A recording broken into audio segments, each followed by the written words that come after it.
Guys, what is going on? Welcome to my another, I don't know what I'm saying here. But guys, what is going on? This is the Club of the Man 1993 coming at you. The newly, as I was going to try to get trending, but unfortunately, the little message didn't get uploaded when I uploaded my video earlier. But let's get this new trend trending. Hashtag the Club 1000. That's right. Once again, guys, if you did not see the big news today, this channel, the Club of the Man 1993, reached 1,000 subscribers. That's right. Once again, guys, thank you all again. I'll give my thanks again if you want to watch my my thank you video again I made for my 1,000 subscribers. Thank you. Do so there. As I said in that video as well, I will be waiting until the end of the year to be doing my 1,000 subscribers Q&A, because I will combine that with my end of the year Q&A, since, you know, I don't want to have two Q&As in the same month. Pretty much, it wouldn't really get much to discuss, I feel. But yes, once again, guys, thank you again for all the support for this channel as well, and for whatnot. And again, I repeat myself in that video. But so if you want to hear all that, thanks again, all that gratitude, go back and watch that video. But guys, it is Friday night, of course. It's been moved to Friday nights temporarily because of my new schedule for now with my extra job. So once again, we are live once again for another weekly Top 10 special WWE live stream. We are live here to discuss the one and only, the biggest topic I'm sure you all been waiting to hear from me, the Club of the Man 1993, the top 10 greatest WWE superstars of all time. Who, in my opinion, is the 10 greatest? Now, of course, as I've always said, I am definitely a late blue wrestling fan.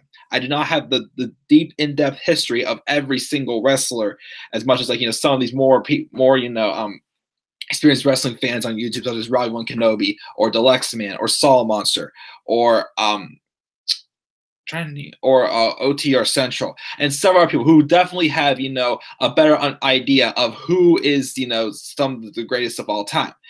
Now, I've watched all the WrestleManias, all the SummerSlams, all the Royal Rumble matches, and I've seen a lot of highlight reels.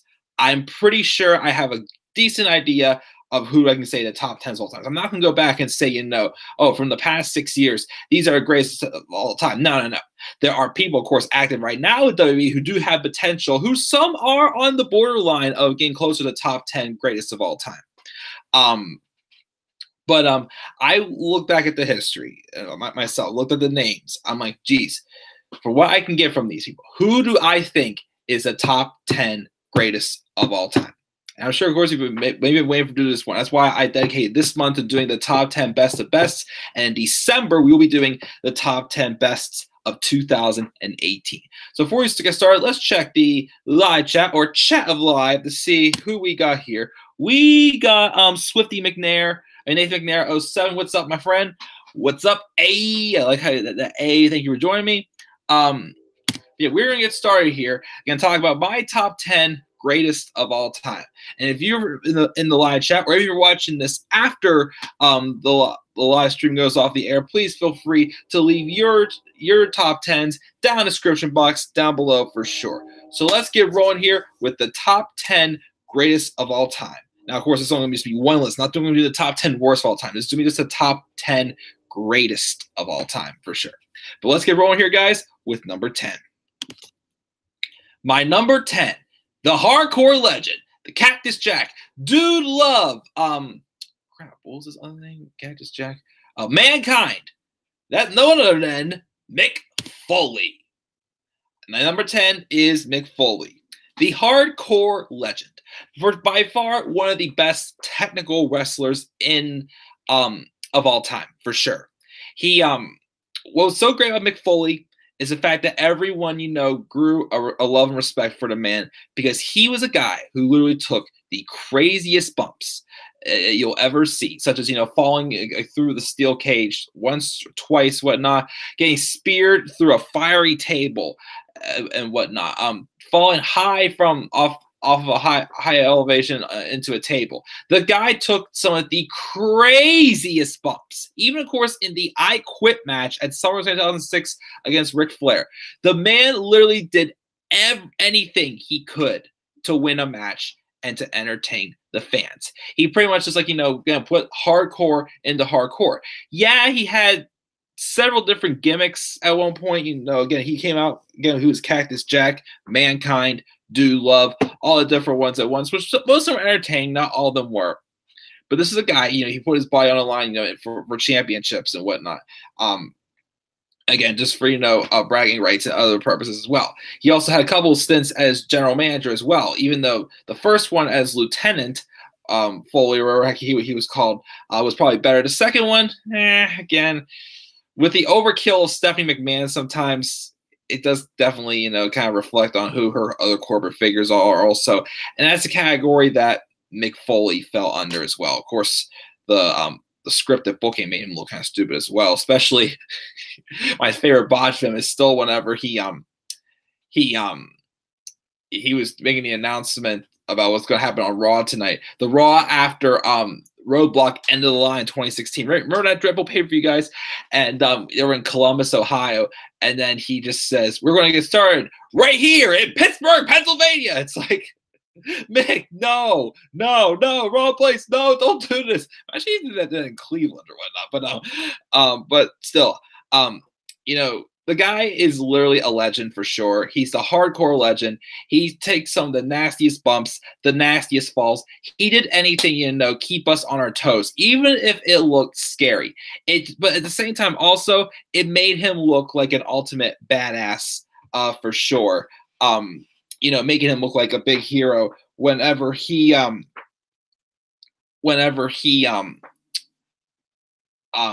shoot, lost my train of thought. Like whenever he, you know, would, you know, get up and still keep going after, you know, the beatings that he took, even like, you know, like chair shots and whatnot. Also, again, Foley, just one of the best at just, you know, taking some of the scariest, doing some of the scariest stunts that you would ever think of. And of course, he won championships out of it, and he was one hell of an entertainer. So that's why I gotta give Mick Foley my rub at number 10. And apparently, there's been a triple threat tag title match announced for TLC. The Bar, the New Day, and the Usos. I just want just the Bar and the Usos. We're already getting a triple threat match for the women's the SmackDown Championship TLC. Why do we need another triple threat match? Oh well, we'll see what happens. But my number 9 on my top 10 greatest of all time is the Cerebral Assassin. The Game, the 14-time world champion, the COO, Chief Operating Officer of WWE, and he is also the genius behind the mind of NXT, NXT UK, 205 Live, and should someday take over Raw and SmackDown. That is right. I'm talking about The Game, Triple H. Came in as Hunter Hearst Helmsley, more of like, you know, like a rich, snotty English prince gimmick or whatever the heck it was. And it just, especially if you didn't really watch back then, you know, even when I watched, you know, the few, you know, WrestleMania stars where he was Hunter Hearst Helmsley, such as when he got squashed by the Ultimate Warrior at I think it was WrestleMania 12, I believe it was. Yeah. You can tell that gimmick for him was not going to get him any more higher than the mid-card rankings. He slowly transitioned into just the Triple H character, the Cerebral Assassin, the King of Kings, The Game. And again, the moment that, like, the turn that I still say was what set Triple H on the right path in his career was at WrestleMania 15 when he turned on X-Pac in the match with him and Shane McMahon to officially join the corporation. And after a while, of course, you know, that's what kind of also transitioned, you know, the babyface momentum onto The Rock, which eventually led to a few of The Rock and Triple H, as Triple H would then go on in the meat of his career up until about 2005, be that more so of a heel who, you know, just took advantage of all the power he had in the world, being the authority. I mean, not an authority figure, like more of a corporate champion picture. He led stables like, you know, D-Generation X, Evolution, of course, as well, which also helped, you know. The thing also is, of course, though, any stable Triple H has been a part of, for the most part, it's the stars that have worked around him, such as the Randy Ortons, the Batistas, Of course, he's worked with The Rock, as I said before. The matches they had earlier in their careers, they went from a mid-card feud up to a main event feud. That IC title ladder match at SummerSlam 98, I believe it was, still one hell of a match. Definitely one of the better SummerSlam matches of all time, I got to say. To them officially, well, they should have had a WrestleMania match 101, but they said they had a fatal four-way with MMA recording, which it was still weird, but, it is still good what it was. But again, the stables that Triple H has been a part of, whereas the Authority, whether if he was, even though the Authority wasn't, one of the greatest stables, is part of it, he was still them. The Corporation, even working with China, whatnot, having her build up her become one of the best women's stars of all time, for sure. The guy was a 14-time champion. He won the European champion, the Intercontinental champion. I believe he got the tag titles too at some point. Probably DX, can't remember.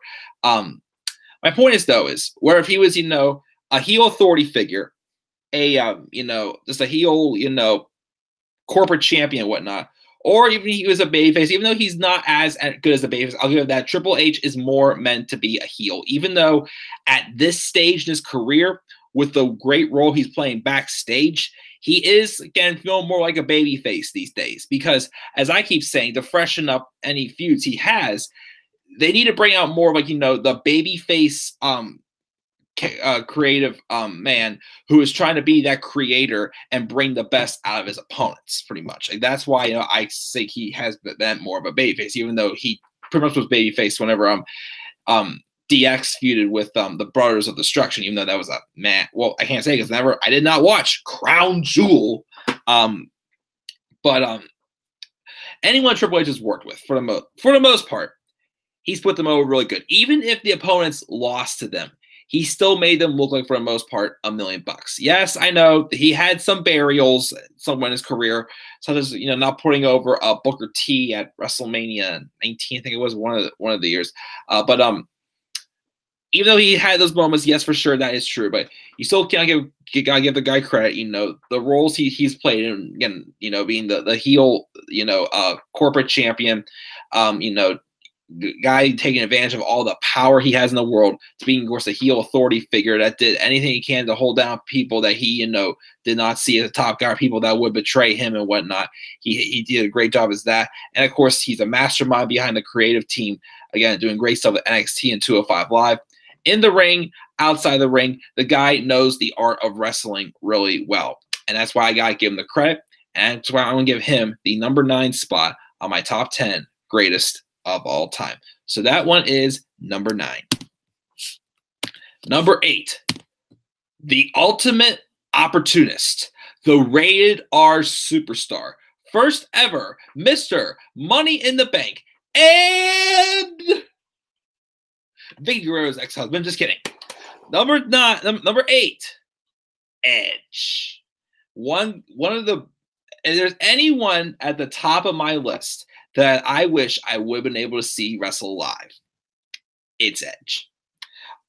Edge, of course, was a heel most of his career, but the heel persona he had was what truly was his niche. As a babyface, it was kind of like the same situation as what it is with Charlotte right now. Charlotte pretty much, is a babyface because, her talent is, for the most part, appreciated by, the wrestlers. But as a character, Charlotte is at her best as a heel. That's how Edge was when he was a babyface. He obviously, turned face when it was necessary for him to try to put over, the heels, and he be, pretty much being like a foil. Still putting on the good matches, still winning them as well.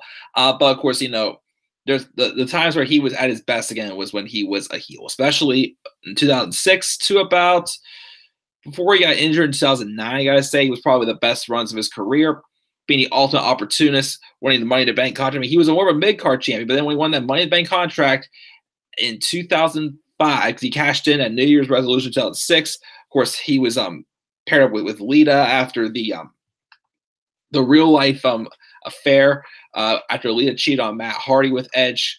That duo worked great together. Of course, he kind of Triple H took advantage of his power by falling in love and marrying Vicky Guerrero until she quit. And of course, things have been going back and forth downhill between them. Edge obviously cheated on Vicky with Alicia Fox. Oh gosh, don't remind me of that. Of course, you know, Vicky Guerrero apparently cheated on Edge with the Big Show, of all people. A little strange, but you know, I can't judge people's people think. Of course, it's just a scripted show, but still, you know, some weird taste going on at times. But anyways, there's a lot of back and forth drama there. He had a lot of great matches with, you know, Triple H. Of course, the match with Mick Foley at WrestleMania 22, the hardcore match.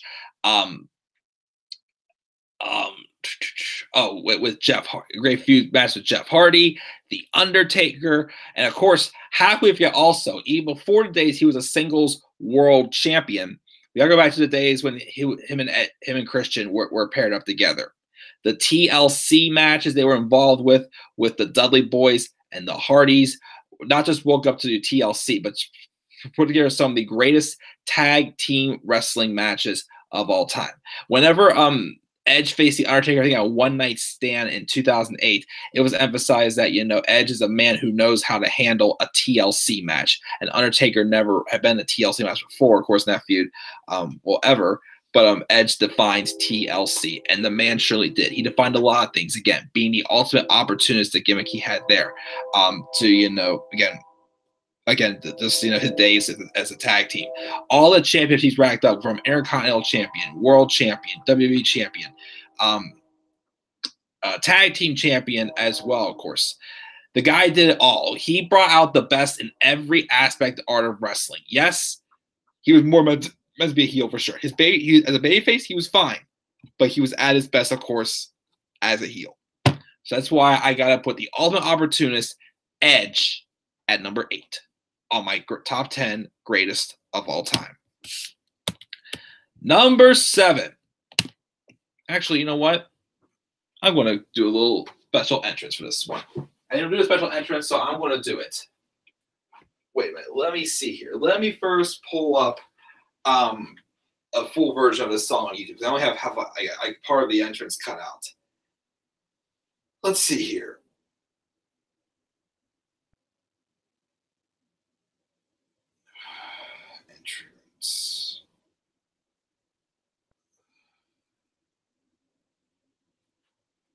Entrance with, let's see here. How's this gonna look? Let's try this. Ready, guys?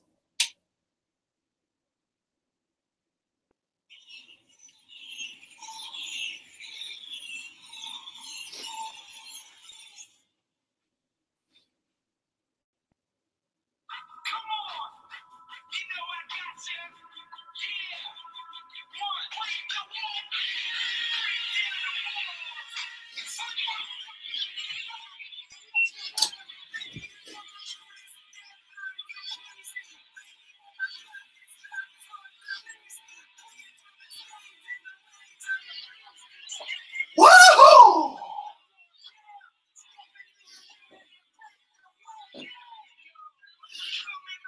Welcome to Raw is Jericho.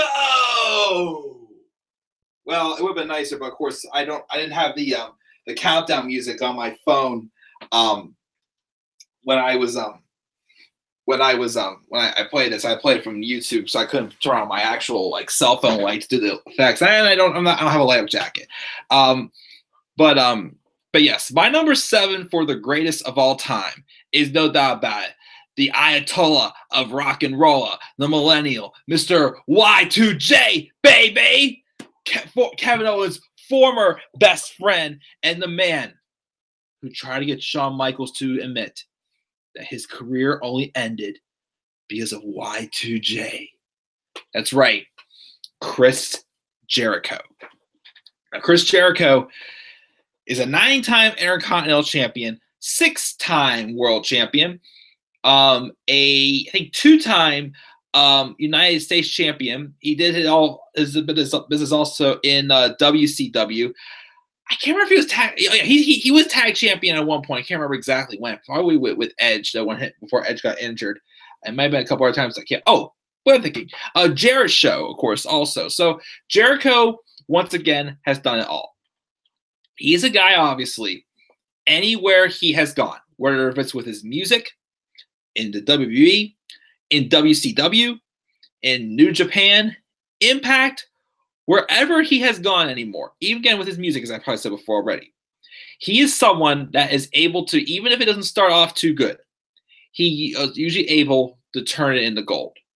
Wherever it's, different catchphrases he went through. You will never, ever be the same again. And if Robbie's in the live chat, as I screen on my TV, whenever I was annoyed when Noam Dar and Alicia Fox were bickering, I hear, Noam. And I literally one day went to my TV and screamed, would you just shut the hell up? Or quiet. Or you know what I'm going to tell you next? I'm going to tell you it. And of course, the most recent one, actually, hold on, before we get there, he also likes to give us what we want. He likes to give us what we need. He always loves to give us the gift of Jericho. Drink it in, man! And of course, best of all, my favorite, where he likes to put on the list. Make a list of stupid idiots, of the whole different Mike Toms, Tom Mikes, Felipe's, anyone who gets in his way. I'll give you the list of Jericho. And by the way, last night at work, I had to wrap pallets. I don't like wrapping pallets. It's my least favorite thing to do at my extra job. So you know what happens when you're my least favorite thing to do at work? You know what happens when you make me dizzy and tire me out very easily because your stupid poles always stick whenever I try to wrap them around in circles? Wrapping pallets? You just made the list!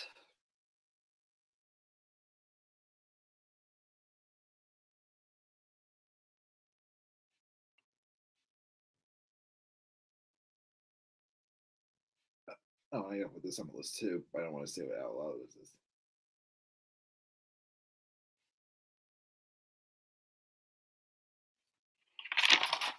Thanks, Tom. Well, thank you, live chat. But yes, in all seriousness, though, as I said before, Chris Jericho has been in many industries in the wrestling business over his career. He's been in the music business, of course. He's been to, I said, WWE, WCW, Impact Wrestling, New Japan Pro Wrestling, having probably the best match of his career, people say, at 47 years old earlier this year, Wrestle Kingdom 12 against Kenny Omega. He's had a few runs here and there. Things were a little bit bland. But of course, even when Jericho is not out there to, put himself over, he is out there putting people over and helping them, take things to another level. He's had great feuds with the likes of CM Punk. Hit me in the head, Punk! Hit me in the head! Your father's a drunk, Punk! Your father's a drunk! Of course, one of the best ones, Shawn Michaels in 2008. That feud is awesome. I think they had another WrestleMania match, something like that earlier. With Rey Mysterio for the IC title as well. How can we forget also the run of Jericho for 2016, 2017? That was awesome, man. And to just several other, great feuds that he's been a part of again. Yes, some restrictions happen. When think of it, he even mentions in his Inside the Ropes interview that when he came back in 2016, he came back as a babyface. But he knew that, sometime soon he was going to be turning heel. So at first, and I'll say this too, a lot of people weren't feeling, the run of Jericho first, when Jericho first came back. But he was purposely doing that stuff just to make people start to believe, Jericho doesn't have any more to, plant those seeds and get that proper reaction for him when he would turn heel. Even though it wasn't supposed to be on AJ Styles, of course. It was supposed to be something to do with Dean Ambrose. He was supposed to work Dean Ambrose at WrestleMania 32, and that was it. He was going to be gone. But he stuck around for 16 months instead of 4 months. But get off track here in all seriousness again. The guy pretty much knows how to, make different aspects great. He makes things work. He makes people, enjoy what he does and whatnot. He's won countless championships again through different catchphrases and different cycles. And it's just obviously that, he's definitely one of the greatest, wrestling artists, I gotta say, of all time, if you want to put it that way. So that's why Chris Jericho is my number 7 for greatest of all time. Drink it in, man.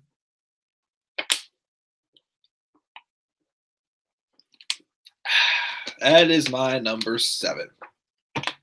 Going to number 6 now in for my top 10 greatest of all time.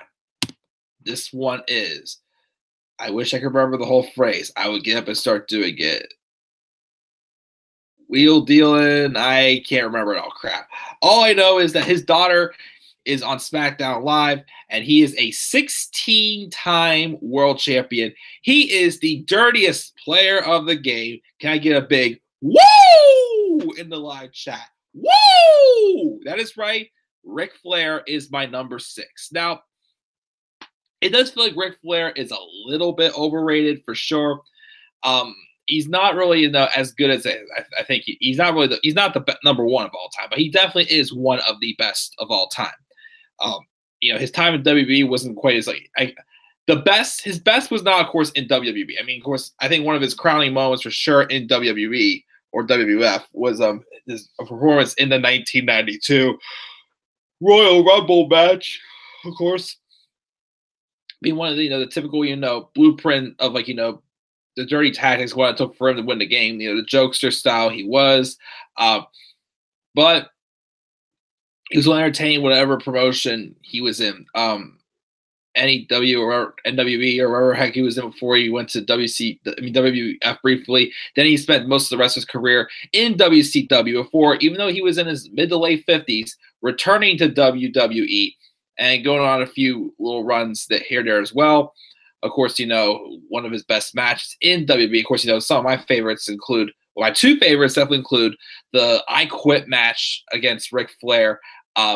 Ric Flair and Mick Foley at SummerSlam 2006. And of course, how can we forget WrestleMania 24, the match that he got he wanted Shawn Michaels to bring it to him. Of course, Shawn Michaels could not pull the trigger, but finally Ric Flair gets him to do so.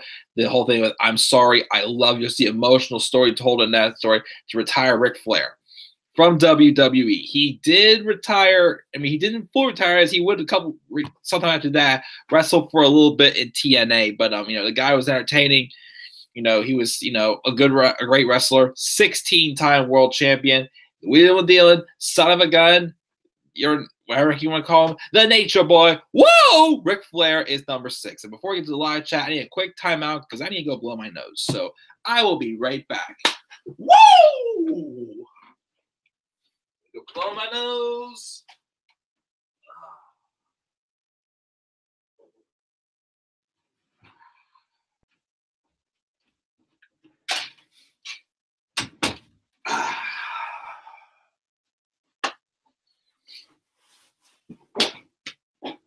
Hey, or look at this.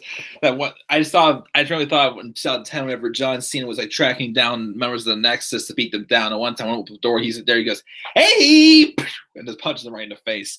That's why I go, "Hey," every time I do that. But anyways, yeah.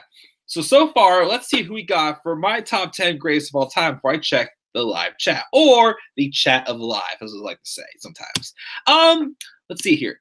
Number 10 is Mick Foley. Number 9, Triple H. Number 8, Edge. Number 7, Chris Jericho. Number 6 is the Nature Boy, Ric Flair. Woo! Let's check the live chat and see who we got here. Let me see here. We got Jay King. What is up, Jay? Thank you for the congratulations on 1,000 subs. What's up, Lauren? She said, "Hey, I made it." Are these superstars or matches just superstars? Basically just males. I could throw in a female or 2 in there also, but I'm just thinking just males pretty much. She agrees that Triple H drives the heel. Jay's number 10 is Mick Foley, which was my number 10. He's a face on NXT and 205 Live. Not sure about on the main roster though. I still felt, when he was when DX feuded with the Bros Destruction, I felt like he was kind of coming across more as the baby face. I felt. Jay's number 9 is Ric Flair. Number 8 for him is Bret Hart. Edge is higher on his list, which that's awesome. Lauren's top are Cena, Orton, Hardy, Taker, Rock, Angle, Triple H, HBK, Kane, Y2J, Edge, Stone Cold, even though he's not one of her favorites, Daniel Bryan, wow, Christian, Styles, even though he's been around a short time, and Foley. I'd say I don't think Styles could ever be considered one of the best in WWE as a short time, but I'd say around the world from all promotions, he's definitely one of the best wrestlers like in the world of all time, I gotta say. And Foley. Jay's number 7 is Edge. Flair, either I don't like him, and Batista for the males. Number 6 for Jay is John Cena. Lauren says Brett is also there for her too. Hulk Hogan's Jay's number 5. Number 4 is The Rock. Number 3 is Stone Cold Steve Austin. Lauren's female superstars are Lita, Trish, Chyna, Mickey, Melina, Beth, AJ Lee, Sasha Banks, Charlotte, Becky Lynch, Fabulous Moolah, Alundra. She was okay. Punk is in her top as well. How could you not love CM Punk? Of course, his time was not quite long for me to consider him one of the top 10 greatest of all time, but I definitely say he definitely is close up there in a great honorable mention. Now, as far as top 10 on the microphone, he's one of the best for sure, no doubt about it. Jay's number 2 is Undertaker, and his number 1 is HBK. Lauren says that Edge always plays a heel better for sure. Nice entrance, thank you. Hi, Swifty. Awesome entrance is Ray. Could have been a little better, but that's fine. You should do future Hall of Famers as well and people who should be. That would be a good idea. I think I've typed that one down. Let's put that in for my suggested ideas for sure. Top 10 future Hall of Famers. Let's put that one in there. It was pretty good. Even though Ray and Show are my favorites, they're on her top as well. You should also do worst of all time too. Oh goodness, I have to think about that one for sure. Y2J, the master of catchphrases, and the list. Benoit is in her top as well, even though what he did was controversial. Eddie is also there as well. If Eddie had a little more time, he definitely would be there, but he definitely is still definitely one of them. We all miss Y2J. Oh, thanks. I love. This is one of my favorite Penguin shirts for sure. Of course, I should have saved it for tomorrow night because I'm going to be going to a game night at my friend's house, and he's probably watching the Pens game there also. So I should have saved it for tonight. Well, I can't get it washed for tomorrow. I'll still wear it. I didn't really do much today, but I just sat at a computer work all day. But anyways, of course. But thank you, Lauren. Y2J done it all. Never knew Jericho was in New Japan or TNA. Well, he was in New Japan earlier this year briefly, and I thought he was doing some recent run with Impact also recently. I'm not 100% sure, though. But woo from Jay. Lawrence, her official top 10 are Taker, HBK, Cena, Orton, Edge, Triple H, Y2J, Angle, Rock, and Stone Cold. From 1 to 10, that was for males. Top 5 for females are Melina at number 5, 4 AJ Lee, number 3 Mickey James, number 2 is Trish, number 1 is Lita. She gave me a nice woo there also. Honorable mentions are Foley, Flair, Styles, Punk, Christian, Beth, Alundra, Moolah, Sasha, Becky, and Charlotte. Good honorable mentions. She's trying to guess what my top 5 are. Shawn Michaels, Taker, Stone Cold Steve Austin, Rock, and Angle. We will see if you're right about that. You try to read my mind there, I see. These are also sure for Hall of Famers for you and me. And Chyna is an honorable mention. Can you do honorable mentions before you announce your number 1? Did you caught me beforehand? Yes, I will give out my honorable mentions for sure when we get there. But thank you, Jay and Lauren and Swifty, Nathan McNair, if you're still in the live chat, for joining me live, of course. Let's get to the top 5. Of course, I'm sure after we get through 5 to 2, it's gonna be very obvious what my number 1 is. Number 5, gong. If I was able to, I would turn off my lights as soon as I did the gong.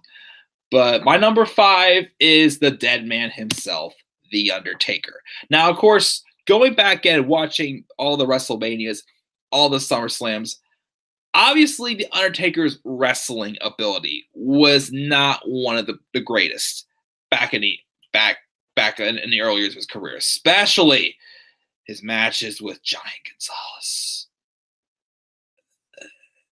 We're not going to again. We already talked about that last week, and a few others yet as well were not really too great.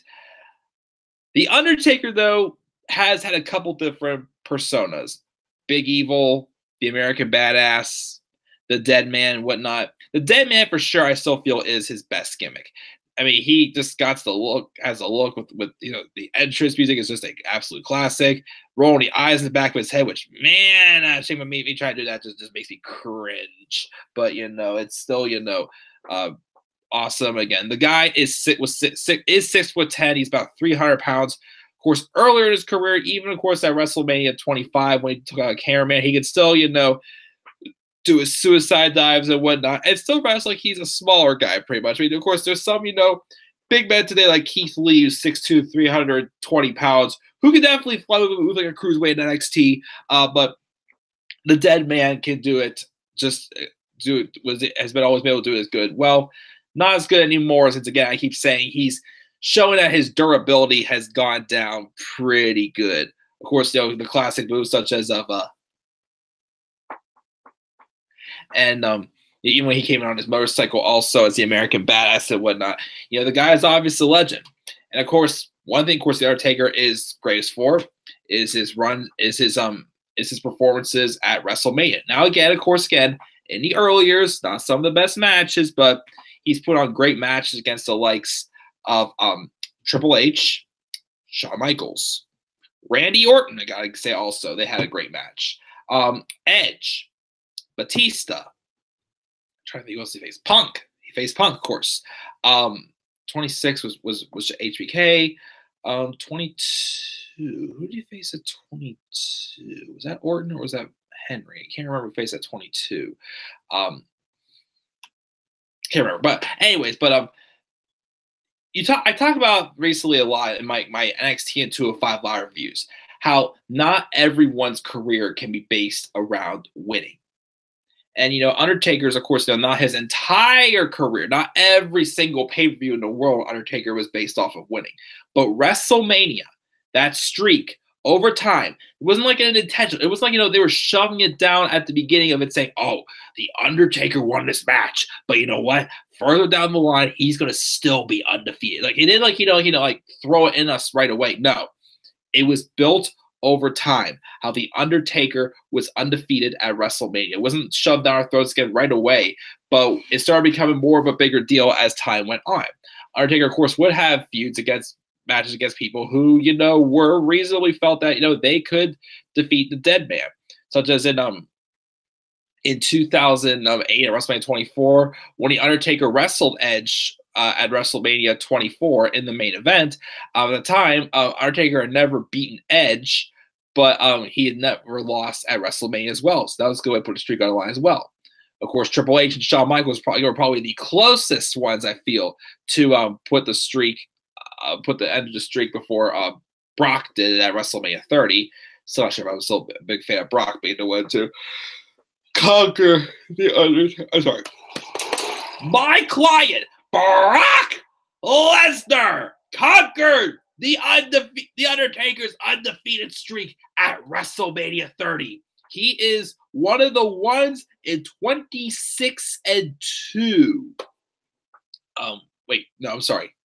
24-2. A little too far there. 24-2. My fault. Little too high there. My bad, guys. Take a quick swig of drink. Almost out of water.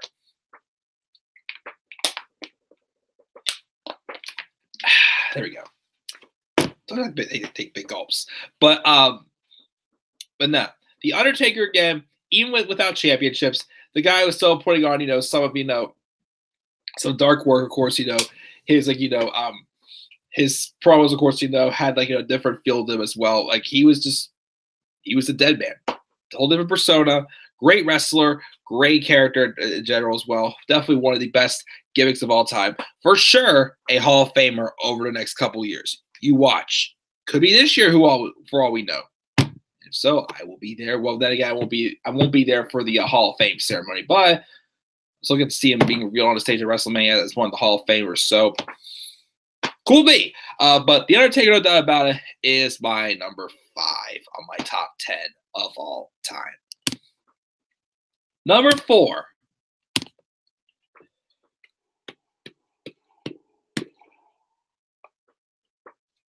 What you gonna do, brothers and sisters, when the Club of the Man runs wild on you and telling you what my number 4 is? Right here live in the Silver Dome. I'm sorry, I meant the Superdome. Yeah, the Superdome. The Superdome, brother. I thought when I slammed Andre the Giant into the mat at WrestleMania 3, brother. That's right. My number 4 is the immortal Hulk Hogan. Now, of course, back when, of course, the WWF started, expanding, becoming the bigger product that it was going to be with, the WrestleManias, the Survivor Series, the Royal Rumbles, King of the Rings, all, the big stuff. Obviously, Hulk Hogan was being built as like, the greatest at that time for sure. And even though Hogan wasn't really one of the best wrestlers per se, he was definitely more of like, a character wrestler for sure. Definitely come across as like, Superman and as a superhero and whatnot. He had, of course, great feuds like early on in his career, of course, with Andre the Giant, to that legendary moment when he did the slam at WrestleMania 3. His feud with the Macho Man Randy Savage, when he was, of course, the Mega Powers. Then when, of course, they exploded because of the tension with them and Elizabeth. They had the match at WrestleMania 5, of course. That was awesome. He also had the great match with the Ultimate Warrior, WrestleMania 6, in that title for title match, the main event. Kind of went a little bit south after that. Again, it was getting to those years that people were starting to get sick of Hogan, wanted to see somebody else in there as well, but it was not working out. Of course, who could forget WrestleMania 9? He wasn't really on the show, as it was like, he was getting ready to leave for WCW. He comes out after Yokozuna dethrones Bret Hart, and he squashed Yokozuna in 22 seconds. Okay, went to WCW, had that big shocking heel turn when he turned heel and teamed with the NWO, becoming the newest member of that stable as well. And he was then Hollywood Hulk Hogan, to coming back and even at an old age, still putting on some great matches against the likes of, The Rock. I think he had a match with Shane McMahon, I think at WrestleMania 19, I think it was, I can't remember. Of course, his match at SummerSlam 2005 with Shawn Michaels was good. It was supposed to continue on to 2 more matches after that, but unfortunately resulted in 1.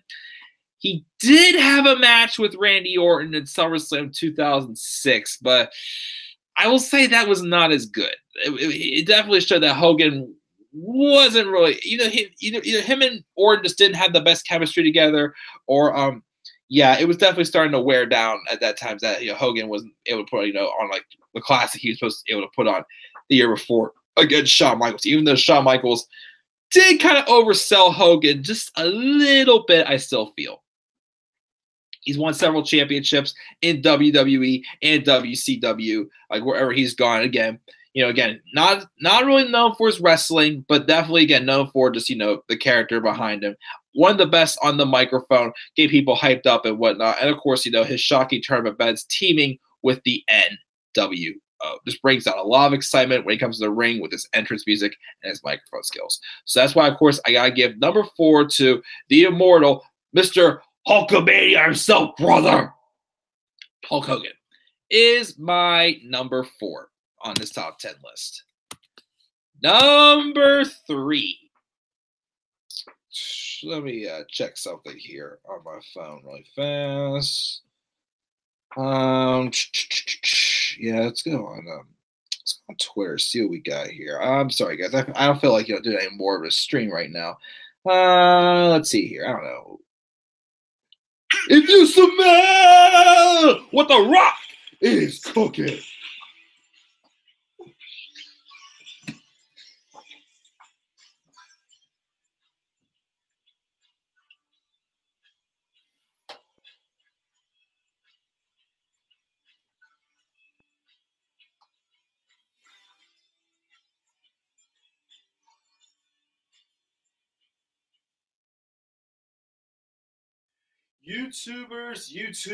YouTubers.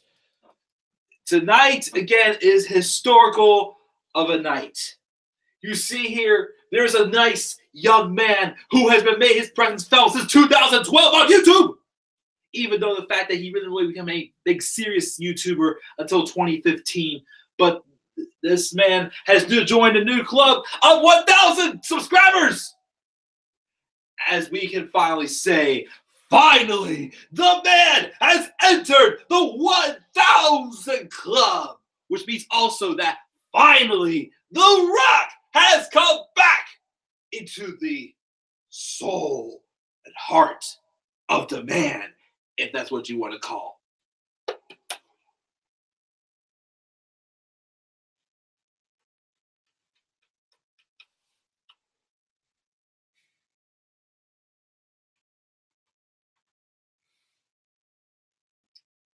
Unfortunately, the man has no other ideas on his mind to, pull off a great entrance by The Rock himself, as, the jabroni being trailblazing in front of the millions.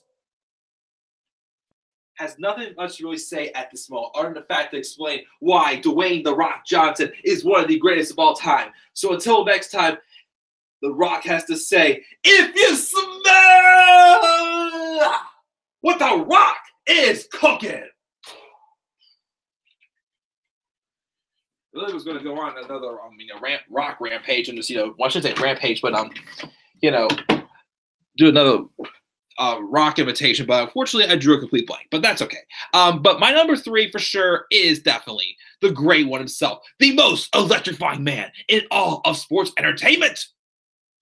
First ever WWE pay-per-view I watched again was Royal Rumble 2013, where I got to see The Rock and CM Punk wrestle. It was a pretty good match. Both the matches Rock and Punk had were pretty darn good, even though of course that was the end of Punk's title reign, but it was still fun to see for what it was. But yeah, why is The Rock number 3? Well, let's think about how he started off as. Rocky Maivia, a gimmick that just was not working at all whatsoever. Die Rocky Die, people just hated him. So what did he have to do? He had to do the usual route that most people have to do. Turn heel, flow along with the reactions, and eventually, he'll get over the respect. The talent he has will show, and he'll get over respect by the fans, which is what happened, of course, when he was the corporate champion for a while, until Vince McMahon turned on him for Triple H, which of course was when it was the rise of Triple H's career. The Rock, of course, was to become, one of the biggest baby faces, of course, and of course as well on the microphone with his catchphrases as well. Just trying to, you want to know what he thought? You know what he thinks? It doesn't matter what you think! Even though he one time his sunglasses fell off and Mick Foley handed to them. Of course, he had a great I Quit match with Mick Foley, an impressive feud, of course, one of the greatest of all time with Stone Cold Steve Austin with their matches at WrestleManias 15, 17, and 19. 17's match to me is still my favorite out of the 3 of them, as I probably said last week, in the top 10 best and worst matches of all time, for sure. But he was the Intercontinental Champion, as I mentioned before. He had a great IC title ladder match against Triple H at SummerSlam 1998. And of course, they should have had a championship one-on-one match at WrestleMania, but never happened. Of course, he was in the middle of the Kurt Angle and Triple H love triangle thing at SummerSlam 2000. I'm going to have to say it was. The guy, but plus also keep this in mind. Stone Cold Steve Austin for sure was on his way to being, was pretty much the biggest name in the company for his generation. Of course, his injuries definitely, kept him back from, doing more than he probably could have. So The Rock has a big shoes to fill, and The Rock obviously took that role and just went flying off with it. Again, one of the best on a microphone. Of course, all of his insults he did, such as his mocking of Rikishi of, I did it for The Rock. I did it for the people. I did it. Oh, show me a dog wearing fatty, or whatever he said. To, of course, how about his, you can't see me. You can't see me. What are you playing, peekaboo? You can't see me. I can see. Can you see me? Oh, believe you. We can all see you. You can go walking around in your bright-ass purple shirt, your bright-ass yellow shirt, bright-ass orange shirt, walk around here like a big fat bowl of Fruity Pebbles. Or, of course, my favorite. Oh, dear God. You see, my name is Billy, and I just won King of the Ring. But you know what the biggest problem is still? Everyone still thinks that I absolutely suck. And then Billy himself, something like that, God came down and whatnot, blah, blah, whatever the heck he said. And then God said to him, Bob, but my name's Billy. It doesn't matter what your name is. Of course, he also, when he came to Raw after the Royal Rumble 2016, he made fun of the New Day's Unicorns. You know, I'm referring to their guys, but I don't want to get too disgusting, so I'm not going to say what exactly he said. But, you know, even though the past couple years, The Rock has seemed to come around for like a kiss-up act, such as, you know, when he came out to try to get a good reaction with Roman Reigns to the 2015 Royal Rumble. Of course, you know, he came back to WrestleMania 32 just to announce that we had broken the attendance record. And that's been it since, I believe. Maybe wrong. Who knows? Of course, my favorite surprise that was regarding The Rock was definitely back in October of 2014, I believe it was, when he came out and cut this segment with Rusev when they were in I think in Buffalo, I believe it was, New York. That was a nice surprise there too. But, you know, The Rock, great in the ring. You know, obviously, you know, he's entertaining, definitely on the microphone as well, catches a lot of eyes, puts on a lot of great matches with the likes of, like, you know, Triple H, Mick Foley, Stone Cold Steve Austin for sure. Who else do we have matches with? I think he matched Kurt Angle, can't remember. You know, that match with Hulk Hogan at WrestleMania 8 was just very hard to top off that he had. Of course, he has matches with CM Punk. The first match with John Cena was good. Second, finisher after finisher after finisher, set twice in a lifetime. It just absolutely sucked. But still, the guy's one of the greats. He is the great one. He is the most electrifying man in all sports entertainment. He won the WWF Championship, the WWE Championship, the Intercontinental title. I'm sure if the other titles I can't remember off the top of my head right now where I was going to say. But yeah, The Rock is one. Oh, I remember another good one. WrestleMania 30 fall. Well, just like The Rock left his heart in San Francisco, you have clearly left your balls in Stamford, Connecticut. Still want to see Rock and Elias, though, in a segment together for like a Pro War or something. Even though it should have happened at WrestleMania 34 this year. Like, it has to happen somewhere. Yeah, I know Elias is a babyface now, but I'm pretty sure, you know, even if they want to, you know, even when they want to have like, you know, like a promo where they're both like teamed up on two heels or something like that, go for it. By all means, go for it, and I think it would be awesome. But yeah, The Rock is my number 3 for my top 10 greatest of all time. Let's get to number 2, and as promised, as Lauren asked before I caught before I went back to the list, I will do my honorable mentions before I do my number 1. But number 2, my number 2 is, wait for it, because I do not have this one downloaded on my phone. But oh, that's me right there. Let's see here. My number 2.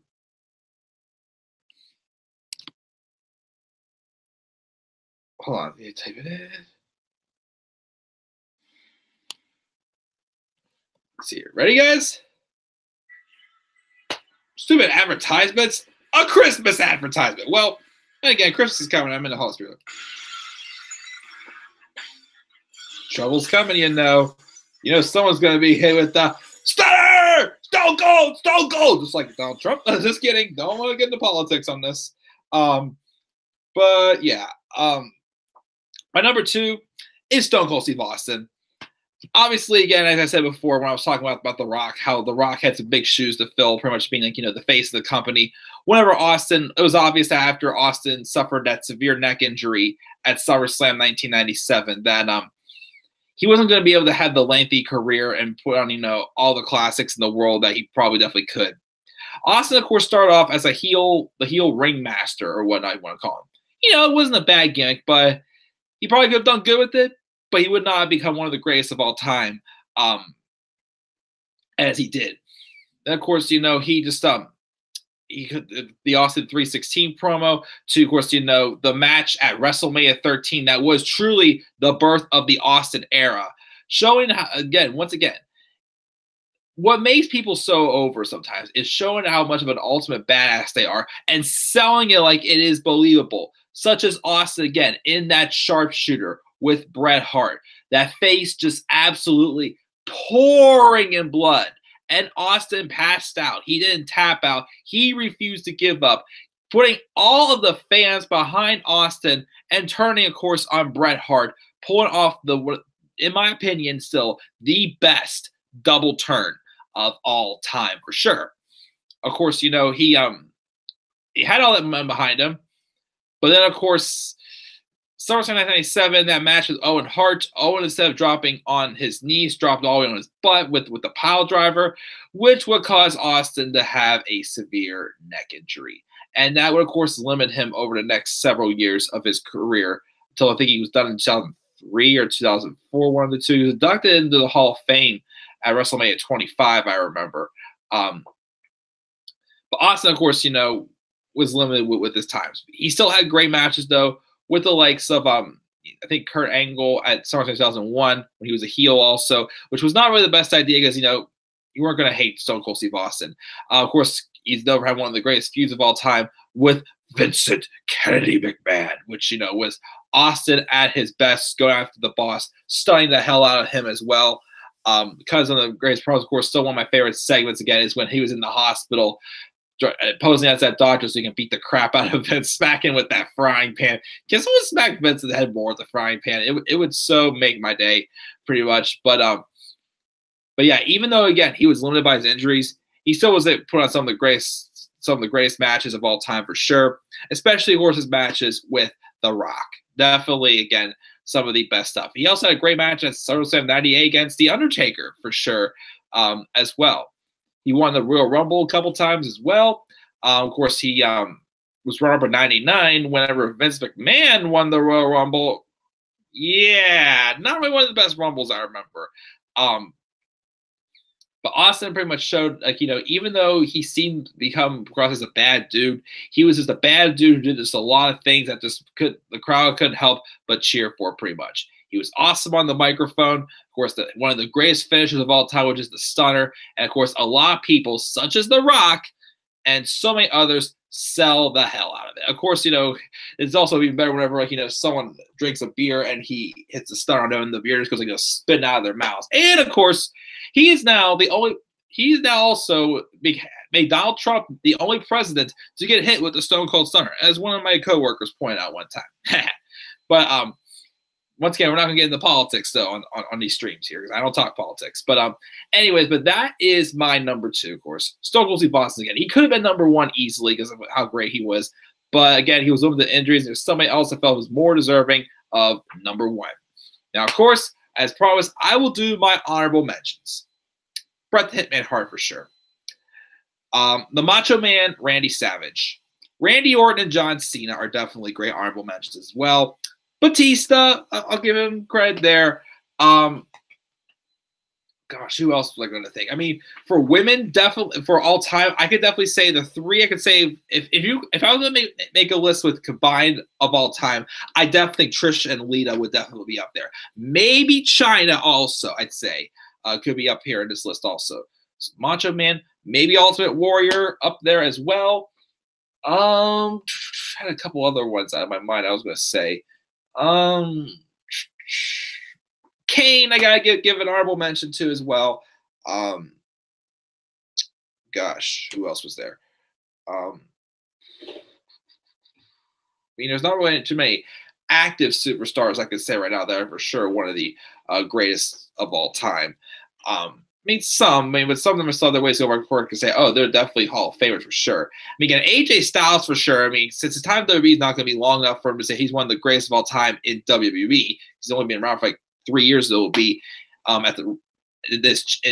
in January. But as far as you know, around the world, he's still for sure one of the greatest of all time. Gosh, who else would I say is one of the greatest of all time? I mean, Punk definitely up there, but he needed a few more years under his belt, I felt. Macho Man, I said. Warrior, I said. Maybe Ricky the Dragon Steamboat also. Just a few out there. But those are some honorable mentions. Let's go, of course, with 10-2, and then we'll get my number 1. Number 10, Mick Foley. Number 9, Triple H. Number 8 is Edge. Number 7 is Chris Jericho. Number 6 is Ric Flair. Woo! Number 5, The Undertaker. Number 4 is What You Gonna Do, Brother, when Hulkamania runs wild on you? Number 3, If You Smell What the Rock is Cooking. I think I scared my cat out in the hallway doing that. Number 2 is And That's the Bottom Line, 'cause Stone Cold said so. And I'm not going to go digging for the theme song, but it's still awesome. Number 1, it's obvious. He is the one who was surprisingly also part of the NWO at one point also, if you want to say that, for sure. He is the showstopper, Mr. WrestleMania indeed, the Heartbreak Kid, the man who retired not the Undertaker. The man who retired. Well, he was retired by the Undertaker, but the man also who retired Ric Flair. He is Triple H's best friend. His name, Stan. I was about to do a super kick. I just bumped my butt off of my hoop.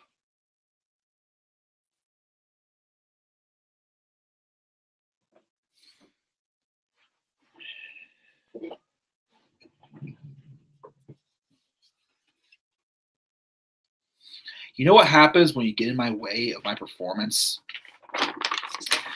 You know what happens when you hit me right in the rear end and throw me off big time as I'm trying to entertain my loyal 1,000 viewers or subscribers? My basketball hoop? You just made the list!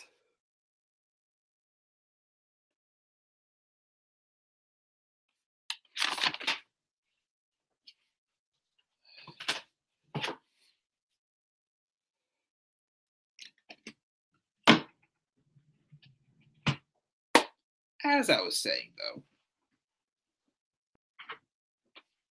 though, my number 1 for the greatest WWE superstar of all time is Stan. Woo! See, I just kicked Stan. Because that's why. Because Stan is the number 1 on this list. How could Stan be number 1? What do you mean? He claims he's a victim of apparently Shawn Michaels saying he doesn't know what controversial means. And of course, several other people got knocked down. So Stan gets to be number 1 because he got knocked down by the showstopper himself, Mr. ABK, WrestleMania, and the true number 1 on my list. My number 1 for sure has got to be Shawn Michaels, Mr. WrestleMania himself, the showstopper, the man who, did still carry around some of the bright sides of the WWE or the WWF back in like the mid-90s where the WWF was dying big time. A lot of their talent was leaving and heading off to WCW. The talent was thin, and for a while, WCW was kicking the WWF in the rear end. And WWF was, struggling at one point. Of course, Shawn Michaels was kind of like, the guy back then, of course, carrying the company with the championship runs that he had throughout most of the mid-90s. Of course, winning a couple Royal Rumbles there as well, having matches against like Bret Hart, Stone Cold Steve Austin, even his WrestleMania 11 match with Kevin Nash. Well, Diesel, or as CM Punk says, Big Daddy Cool Diesel. Kevin Nash thought he was dead, as Punk's sister apparently said whenever Nash attacked Punk at SummerSlam 2011. Kevin Nash, I give him an honorable mention also as well. But of course, the first half of his career, the first stint of his career, Shawn Michaels was all about winning championships, pretty much as he was.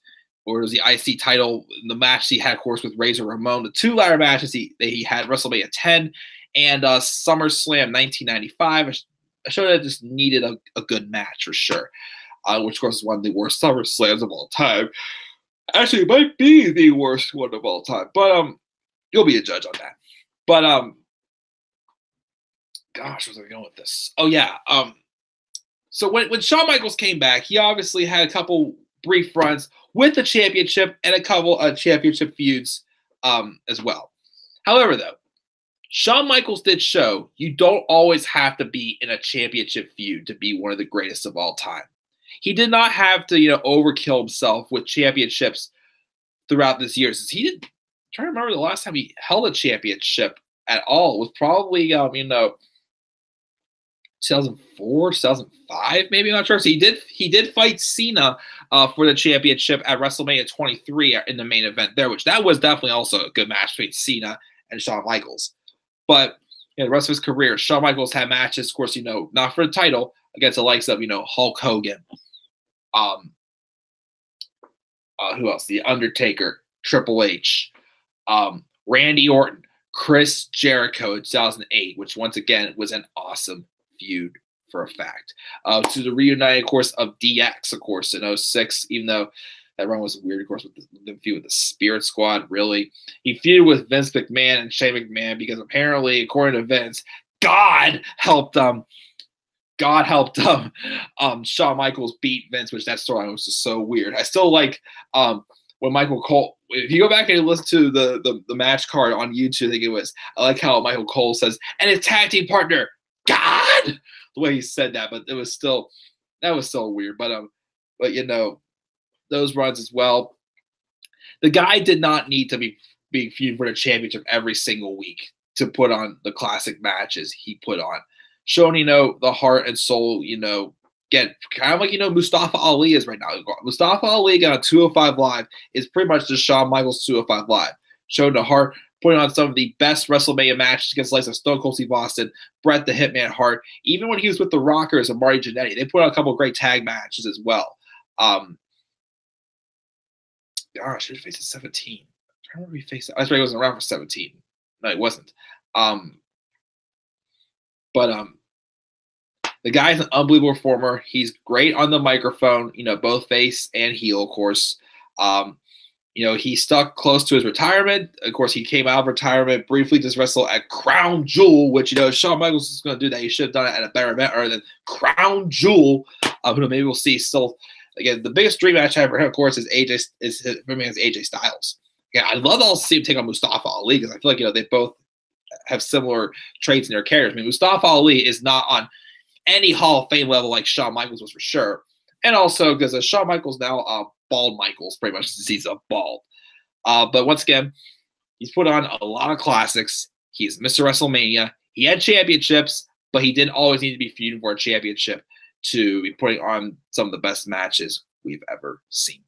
Which is why Shawn Michaels, HBK, Mr. Showstopper himself, is my number one for the greatest of all time.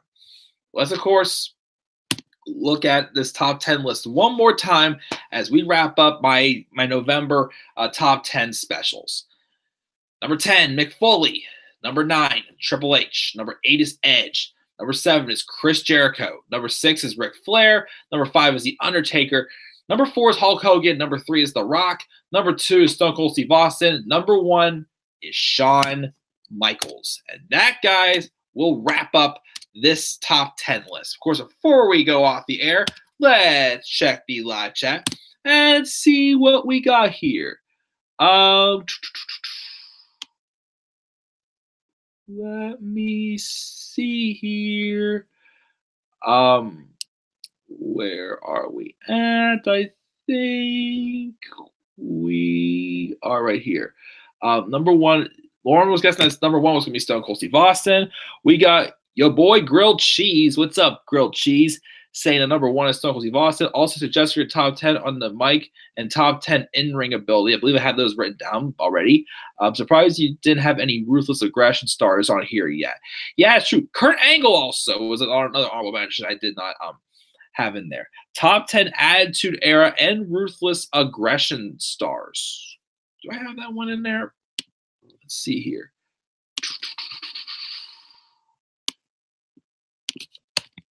Top 10 Attitude Era stars. Top 10 Ruthless Aggression Era stars. Top 10 best and worst gimmicks. I've done that. I got Taker face Henry at 22 and Orton at 21. The casket match at 22. Heels have way more success than baby faces, which is definitely true. Top 10 moments that shocked fans and top 10 unscripted moments, got that. Top 10 Rumble matches, have that. Top 10 only superstars, got that. Top 10 2019 Dream matches. Top 10 2019 Dream matches. I like that one.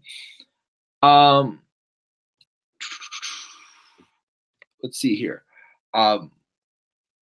Top 10 Mania matches and top 10 feuds. We got that one down there. She's been a Taker retired in 2020. She's never liked Hogan. He was way overpushed and didn't ever put anyone over. He refused to do that, which is true. Andre should have defeated Hogan at WrestleMania 3. She's also saying Warrior and Savage and Jake the Snake Roberts, good honorable mention as well. Apparently Hogan was supposed to put over Orton at SummerSlam 2006, but that refused. I didn't hear that, but wow. That was the best moment of Hogan's career when he joined NWO and turned heel, which is definitely shocking. She didn't think that Hogan had any chemistry with anyone. Stan Goldberg, honorable mentions. Yeah, again, he was good in the ring, but not so much. I'm good on the mic, not so much in the ring. She still thinks Rock is the greatest of all time on the mic. No one can touch him there for sure. I'm so surprised he's still active on the roster. Don't get me wrong, I love Rock, but he's not there anymore. Yeah, I don't know why at all. Rock wasn't too great in the ring either, but Mike, yes, for sure. Rock was better as a face than heel. His concert was amazing as a heel. Wonder who number 2 is, LOL. HBK is 2 and Stone Cold's number 1. Of course, it was the complete opposite. She's just kind of surprised he didn't put Kane, Orton, Angle, Cena, Christian on here, but it's all good. I felt Angle could have probably made this list. Christian, I want to say top 10. Cena's close to top 10, and so is Orton. Kane, not quite also, but yeah. She still supports. Thank you. 6 years on YouTube. Yep. Do you think everything Rock was on the microphone was scripted or improvised? I'd say most of it was probably improvised. It had to have been. Was Rock heel when he won the KOTR? Well, I can't remember what the KOTR was. It doesn't matter what you think. Top 10 funniest segments of Superstar catchphrases. Top 10 funniest moments. Put that one down there. If you smell, we got Leyland Straight. What's up, Leyland? Rock bottom on all your candy asses. What's up? Did you talk about your boy AJ Styles yet?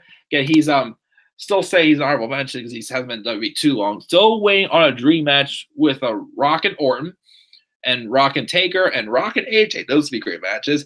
That same with Rusev and Lana was awesome for sure. Rock and Elias in the concert battle, man, 35 would be awesome. Thanks for a shout out. Of course, The Rock. So This Is Your Life segment is the greatest segment of all time, in my opinion. Yes, definitely. 316 hated those ads. I need to see Rock's This Is Your Life. I gotta see it again too. She still thinks The Rock is better than Stone Cold. Number 1, of course, HBK. Stone Cold's never face, but more so a tweener and heel.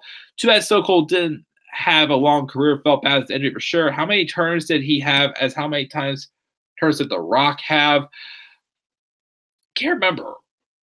Face started off the heel. Face, he's briefly heel again. I think it's about even. I think for the most part. Yeah, Stone Cold's best rivals with The Rock and Vince. Crowd turned Stone Cold face as did with the crowd turning Rock heel for sure. Lauren hates politics too. Pretty much, yeah, same here. Who do you think will break Flair's record and be the last to retire as of now? Who do you think will break Flair's record and be the last to retire as of now? I mean, Cena's obviously the closest. I'd say him. Reigns is 6. I don't think it's going to happen. It wouldn't surprise me if Charlotte broke her father's own record. Who knows? But I don't know. I don't know if anybody really is going to come close to that again. That's hard to say. Angle, honorable mention. Yeah, I forgot about Angle. Great honorable mentions. Just the sexy boy, or I'm just the sexy Kurt. Sexy Kurt. I'll make your ankle hurt. Ankle hurt. Well, it's not tonight. Well deserved number 1, a 25-year career. Love HBK, miss him. He is for sure the greatest of all time. Number 1, I agree with. Well done, Mr. WrestleMania, the showstopper, the main eventer. Best match of Shawn's career was Mania 25, definitely. Was surprised HBK was never considered the face of WWE. That is true. He never really was considered it, but again, he was still awesome. Heel HBK was good, but face HBK was definitely better, and all his feuds were great. Put many people over as well. Do you think Shawn would have wrestled longer if he didn't have to retire after Mania 26? Maybe. I'm not too sure. I mean, he might have been thinking about that. Last singles title HBK had was in 2002 with the world title. Oh, wow, it was that long. DX was better in 06 than in 09, in her opinion. DX did revive Michael's career for sure. Didn't HBK forced to retire in the 90s as well because of his back? Yeah. AJ versus HBK at Mania, we want to see that for sure. Let's see here. Nice list. See you Monday or Tuesday. Heading to bed. I have to work at 7 a.m. Sure thing. Thank you for joining us, Lauren. You should also do top career moments and top title wins. Top 10 career moments. Top 10 title wins. Those aren't too bad ideas. Ooh, excuse me. Jay says, top 10 WWE returns of all time. I do have that one down. That will definitely be done soon. Oh yeah, King of the Ring. What am I thinking? Top 10 best and worst WWE championship reigns. I've already done that one, but thank you for suggesting that. Sweet dreams as well. Top 10 shocking wins and title wins. I think I got that one down as well. Good night again, as you keep saying. Top 10 finishing moves. Done that. One already. I haven't done pay-per-views yet, but that one is definitely on the list as well. Thank you for your suggestions, Jay and Lauren. But guys, I think that's going to do for this special live stream. Again, of course, this is one we've been waiting to hear to all time. Who do I think is the greatest of all time? Of course, I mentioned it already. Please make sure to leave your thoughts on your greatest of all time down below. Doesn't matter how many people you want to say. If you want to run a rank 50 and up, that's cool with me. But of course, I'm sure sometime down the road again, if I'm still around here on YouTube, I will be doing, of course, this stream again with an update. Of course, when stars get bigger and their careers get higher up in the ranks. I'm pretty sure we have several guys now who can definitely say they're one of the greatest of all time for sure. So guys, my schedule, of course, for the weekend. Well, I'm going to have some video game Let's Plays to upload over the weekend. Also, guys, please, if you haven't done so already, check out my thank you video for my 1,000 subscribers as I accomplished that today. Raw review Monday for sure. SmackDown review will be sometime Tuesday, maybe after I get home from work. If not, then maybe Wednesday. I'm not sure what's going to happen with my reviews on Wednesday because here's the situation here. So I'll try to do my trifecta, as many on Wednesday. Had to probably finish on Thursday. But Wednesday and Thursday are going to be busy days for me because I'm working a double shift Wednesday and Wednesday. Thursday, I have to pick my sister up at the airport and I have to work at night. And then next weekend, I will be out of town for my cousin's wedding. So there's a good chance I might have to cancel the top 10 special next week. I may not be able to do a top 10 special next week. I do apologize. But the reviews will get in. And then just everything else to stay tuned for. Again, just be patient, you guys, again, with the holidays and my holiday job, as I keep saying. Just everything's good. Just need to, be patient with all that. But yeah, guys, that is gonna be it. Again, thank you all again for the 1,000 subscribers, guys. Again, you guys are awesome, and I'm just definitely honored to come up here all the time to have fun, but to definitely chat wrestling or whatever. I'm up here to chat and just have a blast. So, guys, once again, leave your thoughts down in the comment section below who your top 10 greatest of all time is. Be sure to click buy, like, and subscribe, or comment on my channel. Let's get to 2,000 subscribers next. Follow me on Twitter at DemandAirborne93. And guys, I am checking out. I will see you guys all later. Stay tuned. I do have a couple of video game Let's Plays being uploaded tonight. I'll see you guys all then. Till then, guys, have a great rest of your night, and peace out, everybody.